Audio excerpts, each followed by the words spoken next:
Have you ever noticed how some people seem to exist between two worlds? Not quite Gen X, not quite millennial, born somewhere between 1975 and 1986.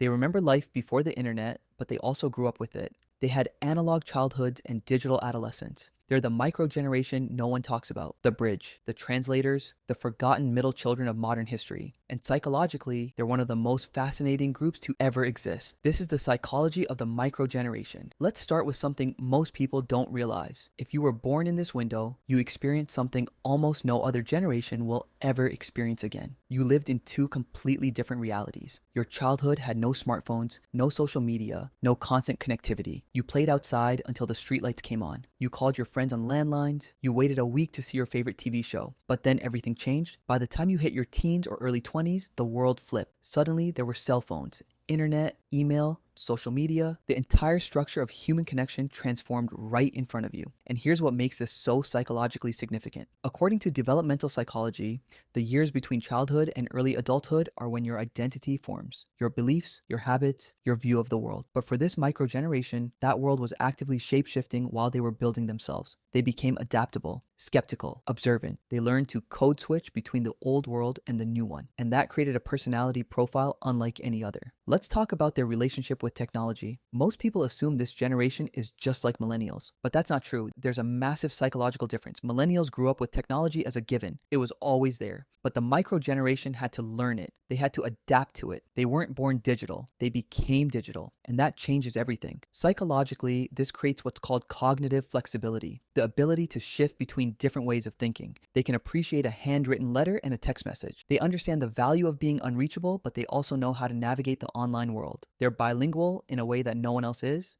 fluent in both analog and digital life. But here's the darker side. Because they lived through the transition, they also carry a unique form of nostalgia, not just for the past, but for a version of human connection that no longer exists. They remember what it felt like to be bored, to wait, to be truly alone with your thoughts, and sometimes they mourn that. Research in emotional psychology shows that people who experience rapid cultural shifts often feel a sense of displacement, like they don't fully belong to either era. And that's exactly what this microgeneration feels. Too young to fully relate to Gen X cynicism, too old to embrace millennial optimism, stuck in the middle, always translating, always explaining. Now, let's talk about their social behavior. If you're part of this microgeneration, you probably have a smaller circle of friends than most people. And it's not because you're antisocial, it's because you value depth over breadth. You grew up in a time when friendships required effort. You couldn't just send a quick message. You had to call. You had to show up. You had to invest time. That shaped your psychology. According to attachment theory, early social experiences determine how we connect with others as adults. And for this generation, connection meant commitment. You didn't have 1,000 acquaintances online. You had a handful of real people who actually knew you. And that's still how you operate today. You're selective, you're private, you don't overshare, you don't perform your life for an audience. You keep your inner world guarded because you remember a time when not everything had to be public, when your thoughts were just yours. And here's what's interesting. Studies show that people who maintain smaller, deeper social networks report higher levels of life satisfaction. They feel more understood, more supported, less lonely. So while the rest of the world is chasing followers and likes,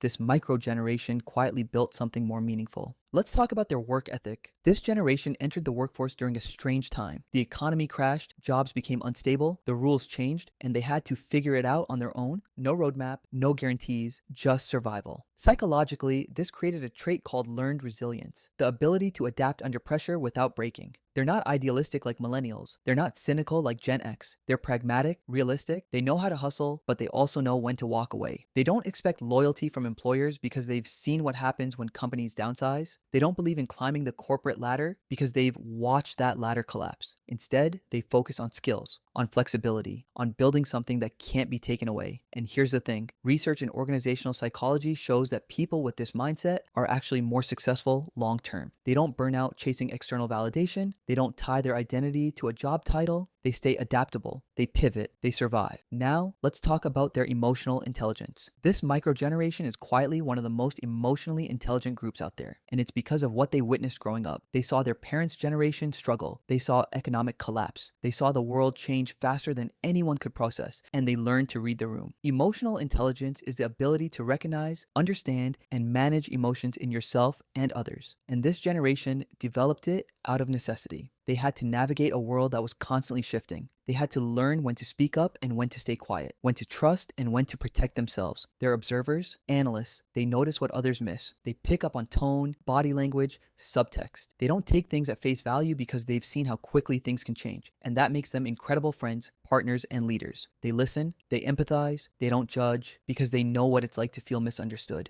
Here's the truth about this microgeneration. They're not loud, they're not flashy, they don't demand attention, but they're the ones holding everything together. They're the translators between generations, the bridge between the old world and the new. They understand both sides because they lived both sides. They're the ones who can explain technology to their parents and nostalgia to their younger siblings. They're the ones who remember what it felt like to be unreachable, but also know how to build a brand online. They're the ones who value privacy but understand transparency. They're the balance. And psychologically, that makes them rare because in a world that's constantly pulling people to extremes, this generation learned to live in the middle, to hold contradictions, to be both skeptical and hopeful, to adapt without losing themselves. So if you're a part of this microgeneration, here's what you need to know. You're not invisible. You're not forgotten. You're just different. And that difference is your strength. You've been shaped by change, but you haven't been broken by it. You've learned to navigate uncertainty, to build meaning in chaos, to stay grounded when everything else is shifting, and the world needs that now more than ever. So own it, embrace it. You're the bridge, the translator, the quiet force that holds everything together. And that's not something to overlook, that's something to celebrate. If this resonated with you, hit subscribe. Share this with someone from your generation, and let's keep exploring the psychology that makes us who we are.